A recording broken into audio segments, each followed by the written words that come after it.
Let's mic global news.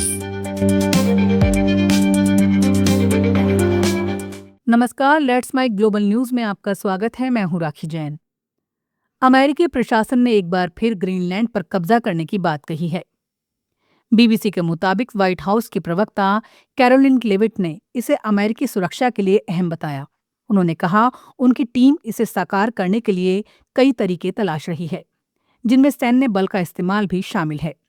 इससे पहले अमेरिकी राष्ट्रपति डोनाल्ड ट्रंप कई बार ग्रीनलैंड पर कब्जा करने की बात कह चुके हैं। ट्रंप ने कहा था कि राष्ट्रीय सुरक्षा के लिए ग्रीनलैंड बहुत जरूरी है। वहां पर रूसी और चीनी जहाजों की मौजूदगी चिंता की बात है। उन्होंने कहा था कि वो 20 दिन में ग्रीनलैंड पर बात करेंगे। ग्रीनलैंड डेनमार्क का एक स्वायत्त इलाका है जो नाटो का हिस्सा भी है। यहाँ पर डेनमार्क के करीब 200 सैनिक तैनात हैं। मादुरो को सत्ता से हटाने के बाद ट्रंप के निशाने पर वेनेजुएला के गृह मंत्री और सुरक्षा प्रमुख डियोसदादो काबेलो आ गए हैं। रॉयटर्स की रिपोर्ट के मुताबिक अमेरिका चाहता है काबेलो अंतरिम राष्ट्रपति डेल्सी रोड्रिग्स के साथ मिलकर वॉशिंगटन की शर्तें माने और देश में शांति बनाए रखें। अगर काबेलो ने सहयोग नहीं दिया तो अमेरिका उनके खिलाफ भी कार्रवाई कर सकता है। अमेरिका ने बिचौलियों के जरिए काबेलो को चेताया है, अगर उन्होंने विरोध किया तो उनका हश्र भी मादुरो जैसा हो सकता है, जिन्हें हाल ही में अमेरिका ने गिरफ्तार कर न्यूयॉर्क ले जाकर मुकदमा शुरू किया है। हालांकि अमेरिका फिलहाल काबेलो को तुरंत हटाना नहीं चाहता, क्योंकि ऐसा करने से सरकार समर्थक गुट सड़कों पर उतर सकते हैं और हालात बिगड़ सकते हैं। वेनेजुएला में अमेरिका की सैन्य कार्रवाई के बाद वॉशिंगटन और लैटिन अमेरिका के देशों के रिश्तों में भारी तनाव पैदा हो गया है। कोलंबिया के राष्ट्रपति गुस्तावो पेट्रो खुलकर अमेरिका के खिलाफ आ गए हैं। सीएनएन की रिपोर्ट के मुताबिक पेट्रो ने अमेरिकी राष्ट्रपति डोनाल्ड ट्रंप को सीधी चुनौती देते हुए कहा है, अगर हिम्मत है तो उन्हें गिरफ्तार करके दिखाएं।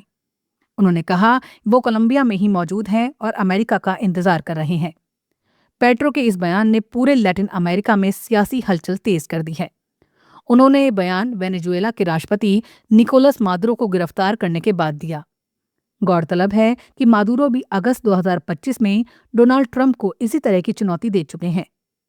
मादुरो ने कहा था कि अगर हिम्मत है तो अमेरिका आकर उन्हें गिरफ्तार करे। इसके जवाब में अमेरिका ने मादुरो की गिरफ्तारी पर घोषित इनाम की राशि और बढ़ा दी थी। एक मानवाधिकार संगठन के मुताबिक ईरान में पिछले 10 दिनों से जारी विरोध प्रदर्शनों के दौरान कम से कम 36 लोगों की मौत हो चुकी है। ईरान से बाहर स्थित human rights activist news agency ने बताया, मारे गए लोगों में 34 प्रदर्शनकारी थे, जबकि 2 लोग सुरक्षा बलों से जुड़े थे। ईरानी अधिकारियों ने अब तक मौतों का कोई आधिकारिक आंकड़ा जारी नहीं किया है। उनका कहना है कि सुरक्षा बलों के 3 जवान मारे गए हैं। बीबीसी फारसी अब तक 20 लोगों की मौत और उनकी पहचान की पुष्टि कर चुका है। HRNA के अनुसार हिंसा के दौरान 60 से ज्यादा प्रदर्शनकारी घायल हुए हैं और 2076 लोगों को गिरफ्तार किया गया है। ये विरोध प्रदर्शन आर्थिक संकट के चलते शुरू हुए थे और अब देश के 31 में से 27 प्रांतों तक फैल चुके हैं। इजरायल के विदेश मंत्री गिदोन सार सोमालीलैंड के दौरे पर पहुंचे हैं। इजरायल ने पिछले महीने सोमालीलैंड को एक स्वतंत्र देश के रूप में मान्यता दी थी। इसे दोनों पक्षों के लिए अहम और ऐतिहासिक माना जा रहा है।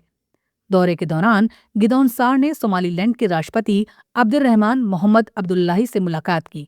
उन्होंने कहा कि इजरायल सोमालीलैंड के साथ रिश्तों को तेजी से आगे बढ़ाना चाहता है।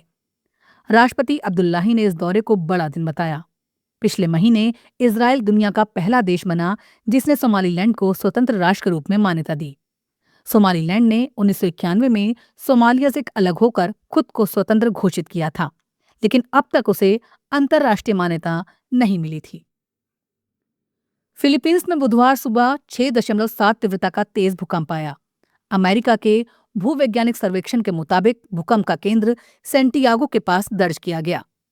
यूएसजीएस ने एक अलग आकलन में भूकंप की तीव्रता 6.4 भी बताई है, जिसका केंद्र शहर से करीब 27 किलोमीटर पूर्व में था। भूकंप के बाद प्रशासन ने साफ किया कि फिलहाल किसी तरह की सुनामी का अलर्ट नहीं है। इसका मतलब है भूकंप भले ही शक्तिशाली था, लेकिन इससे समुद्र में खतरनाक लहरें उठने की आशंका नहीं है। यहाँ भूकंप आना आम बात है। ग्लोबल न्यूज में फिलहाल इतना ही। देखते रहिए, सुनते रहिए लेट्स माइक। नमस्कार। आप सुन रहे थे let's mind more than radio. Follow कीजिए हमें हमारे सोशल मीडिया प्लेटफॉर्म्स पर।